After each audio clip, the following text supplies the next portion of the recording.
Hey, y'all, and welcome to day 10 of the WSOP and to the fourth annual WSOP and All Vegas Poker Daily Spaces coverage. I'm Sherry Pliscota, aka Peaches, and I'll be your host today.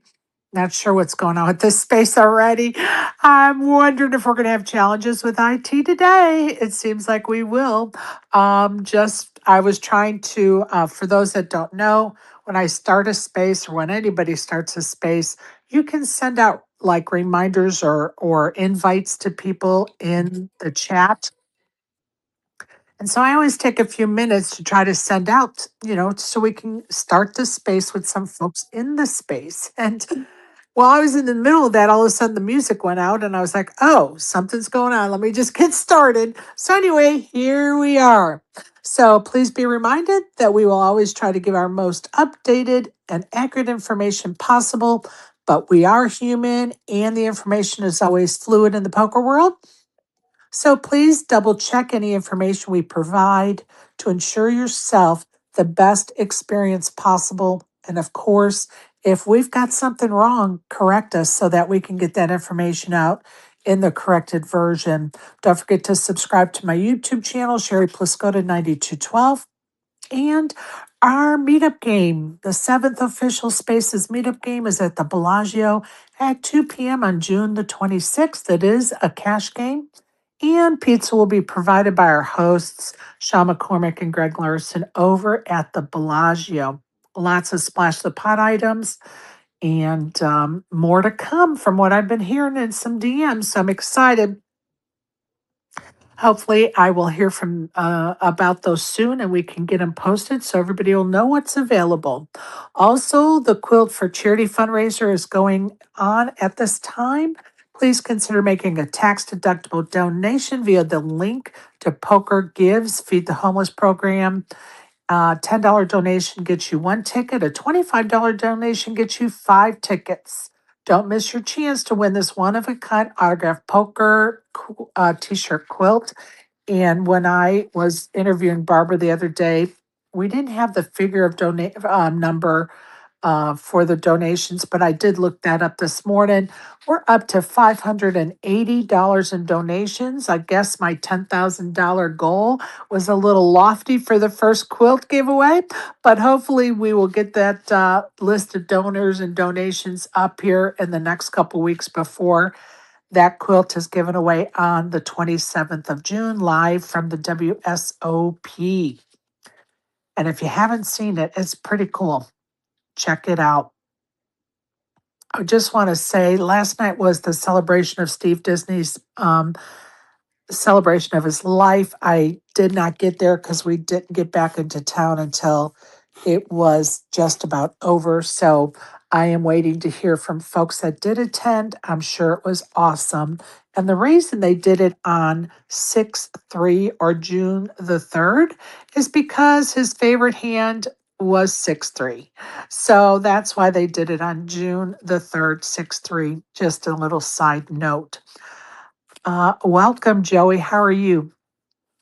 Pretty good. Shout out to Colette. It's her birthday today. Yay! Happy birthday, Colette! She's getting ready to go play the seniors event with you. So let's take that down on our birthday, shall we, Colette? Yes. All right. Joe, I'm going to turn it over to you early today because you guys are trying to get out the door to go play poker. So, Yeah, one she's already down there and cards are in the air. So that's awesome. Thank you. that is awesome. And so go ahead and give your lesson so you can get your hiney down to the felt. Okay. Here you go. Okay. Thanks. So so today we're going to talk about bluffing the right people. And there isn't, we could have a whole year of spaces just on bluffing because it is probably the single most misunderstood weapon that we have in our bag of arsenals. And like any weapon, it's really, really crucial that we aim at the correct targets because not all targets are bluffing. Now, let's take a step backwards out of poker and just talk about human nature. No matter what way you cut it, no matter what we think, bluffing is lying. We have to admit that. We're misrepresenting. We're telling a story that's not true.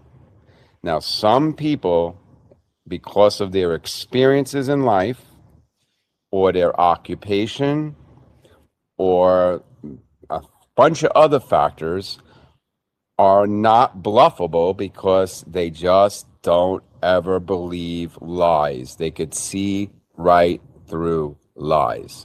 So, a perfect, right off the bat, perfect example. You sit down at the table, you're all eyes and ears, you're listening to a story, and you find out that the woman in the seventh seat is a detective or a police officer. That is not somebody you want to try to bluff. They will sniff it out. And then you find out the nine seed is a poker dealer. Another person you probably don't want to bluff because they've seen it all and they understand the different lines. Um, However, you find out the one seat is an accountant, conservative, somebody who crunches numbers, somebody who is very meticulous and careful. Well, that might be an occupation that you would have easier chance of getting your bluffs through. So bluffing is a weapon, and it needs to be aimed correctly. Good bluffing starts with the target selection. You want players who can actually think, who are paying attention to the board, right? Who understand pressure, players who are capable of releasing enough of their range. You also want boards and lines that make sense. If your betting line aligns with a believable strength and the board favors what you're representing, then even some of the best pros may not be able to decipher whether or not your river jam is a bluff or if it's a call for all of your chips. It's that beautiful. But if your line is awkward and your opponent smells nonsense, well, we're just lighting chips on fire with that confidence, aren't we? You know, a strong bluff usually tells one clean story from the beginning. The pre-flop action fits, the flop bet makes sense, the turn follows logically. So, example, all right, we're sitting in late position, we raise, the blinds call, there's an ace on the flop. Check, check. We see bet. They call. The turn, nothing really changes so much. They check. We bet again. Well, we're telling the story that we have an ace. We told it pre-flop. We told it on the flop. We told it on the turn. It's pretty believable that by the river, we actually do still have an ace in our hand. But all we need to do is have one inconsistency in the story, like a check on the turn, because we're afraid, oh, maybe they hit that board. And now we stop telling the lie, because let's say we didn't have an ace, but we're telling a lie that we do. The moment that we stop telling it the consistent story is the moment a lot of people will sniff us out. Now, let's go deeper. So, psychologically, a player is easier to bluff when they're risk averse, rule following, kind of like that accountant I just described, right? Uncomfortable with uncertainty, protective of their stack, and afraid of looking stupid. But a player is harder to bluff when they're suspicious, emotionally wounded, ego driven, street smart, intuitive, stubborn, or just used to being lied to. So we need to pay attention to the stories the table tells. And if we need more information, all we have to usually do is ask, hey, where you're from? What do you do for a living? Do you have kids? Are you married? Somebody who's been divorced 3 times probably is not very trustworthy. Okay? Either because they have been caught in lies or they've been lied to, or who cares what their story is. Okay? They tend to have trust issues.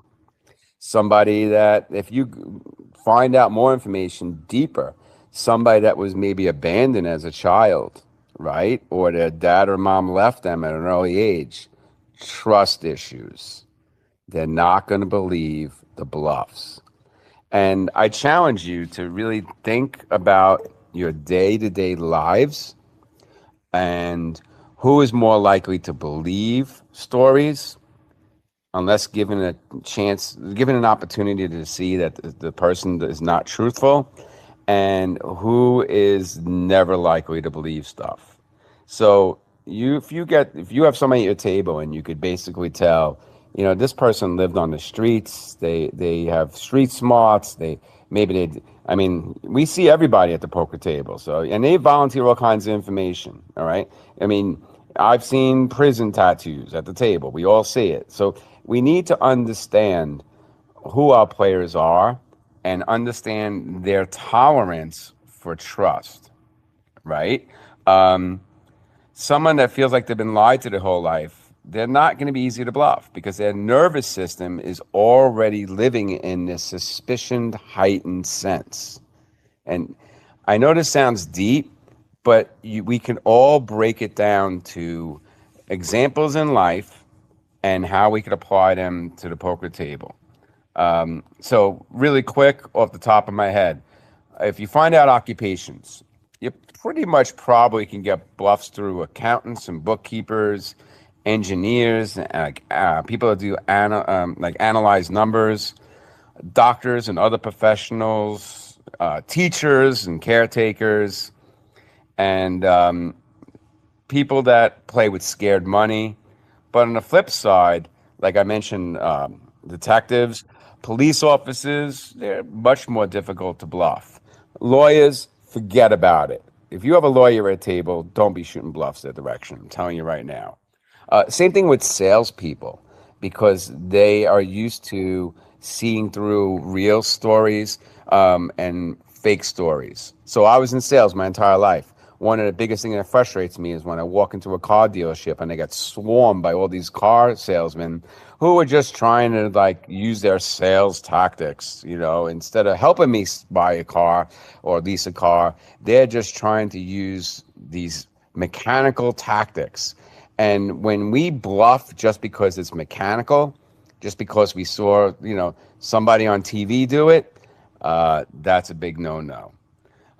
Another interesting occupation that I've run across that are very, very difficult to bluff are bartenders and people that are in the service industry because they just have been exposed to so many stories.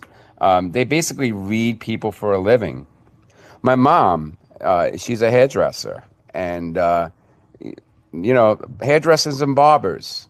They're in that business of reading humans for a living. They've seen it all. They've heard it all. They have street wisdom. Same thing with like people that are just chronic gamblers. All right. People with betrayal trauma. Like we talked about that. And how about combat veterans and military, right? Or bouncers? These people, it's very interesting, but you don't want to be bluffing them. So, what it really comes down to is knowing thy target and keeping the story consistent. And yesterday we talked about table image, or the day before, I forgot what it was, right? You have to also remember, what do I look like? How am I being perceived to my opponents? So if you came dressed very conservatively and you speak elegantly and professionally, your story is going to be much more believable because you have not given anybody any reason to think that you are anything but straight arrow trustworthy. Sometimes I'll wear a cross around my neck, and people actually would be like, well, I'm Catholic, and they just would be like thinking, I see it in their eyes, like I just look like an honest Catholic kid that grew up.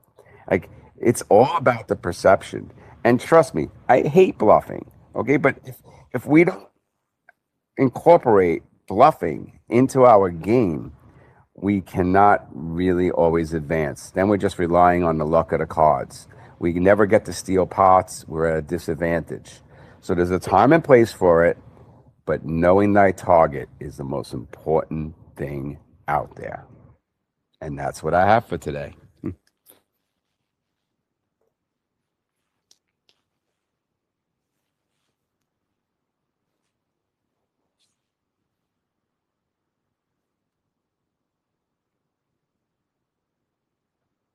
Oh, Sherry, we can't hear you.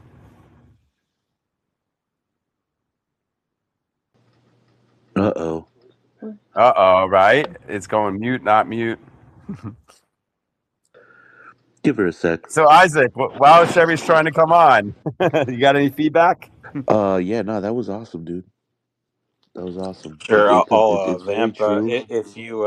It's very true that when bluffing, sizing up who you're bluffing is super important. Like that's one thing that I think a lot of people don't get when they start bluffing people.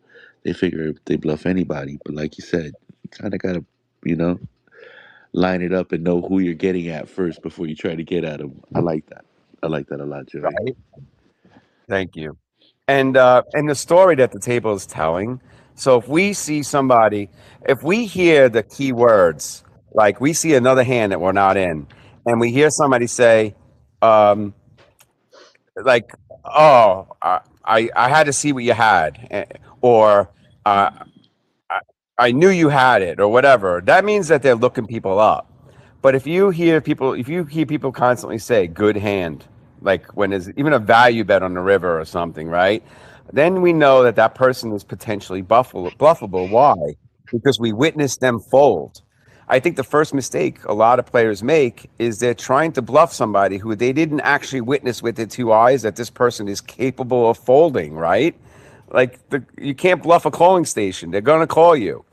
And so it's really important that we watch our table first before we start firing random bluffs at people.